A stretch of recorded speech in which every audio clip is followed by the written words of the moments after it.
28শে August আমাদের অফিসে এখানে আওয়ামী লীগের যে নেতা লিটু তার ওই গুন্ডা বাহিনীর বিভিন্ন লোকজন সহ মানে নেতৃত্ব দিয়ে এখানে আমাদের দখলের চেষ্টা করেছে এবং হামলাও করে গেছে, যেটার বিভিন্ন ভিডিও ফুটেজ অলরেডি আছে।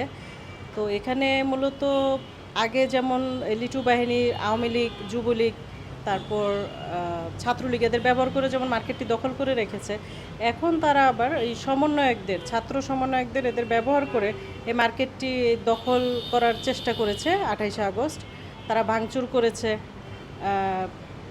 মার্কেটের দোকান বরাদ্দ দেওয়ার একটা বিষয় আমরা শুনলাম বারে বারে, যে ওই লিটু বাহিনী থেকেই যারা এতদিন লিটু বাহিনীর যে কমিটিতে ছিল এই ফখরুল ইসলাম ফরহাদ, তার নেতৃত্বে মূলত এই ভাঙচুর আর হামলাটির কার্যক্রমটা পরিচালনা। তার সাথে সে মিরপুরের যারা সমন্বয়ক আছে, বৈষম্য বিরোধী যারা সমন্বয়ক আছে, যে সায়েম সহ আরও কয়েকজন ওর সঙ্গী সাথী যারা আছে, তারা সবাই মিলে যে এটা দখল করার চেষ্টা করছে। এই ফরহাদ ওদেরকে ব্যবহার করছে, তার সাথে জুলাই আহতদেরকে তারা ব্যবহার করার চেষ্টা করছে এখানকার এই মার্কেটের দোকানগুলো দখল করার জন্য। তাদেরকে প্রতিশ্রুতি দিয়েছে যে এক মাসখানেক আগে যে তারা তাদেরকে 5টি দোকান বরাদ্দ দিবে, 101 টাকার বিনিময়ে দোকান বরাদ্দ দিবে।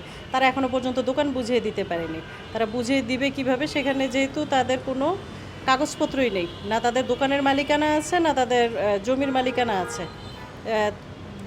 এই মালিকানা না থাকার কারণে তারা বিভিন্নভাবে এই ছাত্র সমন্বয়কদেরও ব্যবহার করছে, তারা শহীদ পরিবারকেও ব্যবহার করে আসলে এই দোকানগুলো আত্মসাৎ করারই চেষ্টা করছে। এটাই তার মূল লক্ষ্য। লিটুর এটি নতুন একটি আর কি পরিকল্পনা, যেটা দিয়ে সে মার্কেট দখলের চেষ্টা করছে।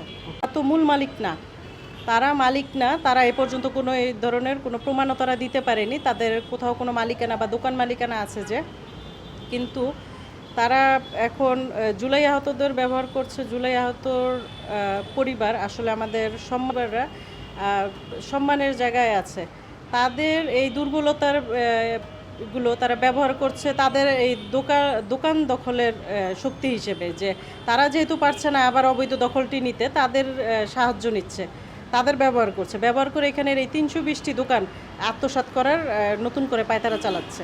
এই ফখরুল ইসলাম ফরহাদ হচ্ছে লিটুর অন্যতম একজন সঙ্গী, যে এত বছর এই মার্কেট দখলের সাথে জড়িত ছিল। তো বর্তমানে সেই নেতৃত্ব দিচ্ছে দোকানগুলো দখল করার। সে আমার জানা মতে সে একটি হত্যা মামলার আসামি, ছাত্র হত্যা মামলার আসামি, কদমতলী থানায় সে 104 নম্বর আসামি।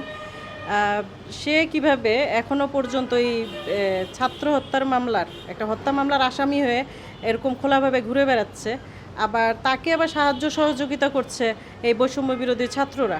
তো এই ছাত্ররা যে তাদের সাহায্য করছে, আসলে আওয়ামী লীগের দ্বারা যারা নির্যাতিত হলো, এখন এই ছাত্ররা আওয়ামী লীগের বিপক্ষে এত কিছু করলো, কিন্তু তা সত্ত্বেও এখন তারা আবার আওয়ামী লীগের লোককেই সহযোগিতা করে এখন এই মার্কেট দখলের চেষ্টায় তারাও সহযোগিতা, সম্মিলিতভাবে তারা এখানে এই মার্কেটের দোকানগুলো আত্মসাৎ করার চেষ্টা করছে।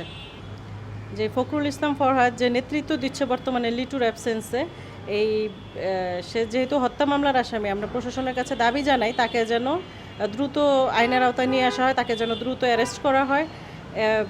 তারা যে এখনও বিশৃঙ্খলা সৃষ্টি করছে, আগে তারা আওয়ামী লীগ যুবলীগ ব্যবহার করতে, এখন তারা ছাত্র সমন্বয়কদের ব্যবহার করছে, জুলাই আহতদের ব্যবহার করছে।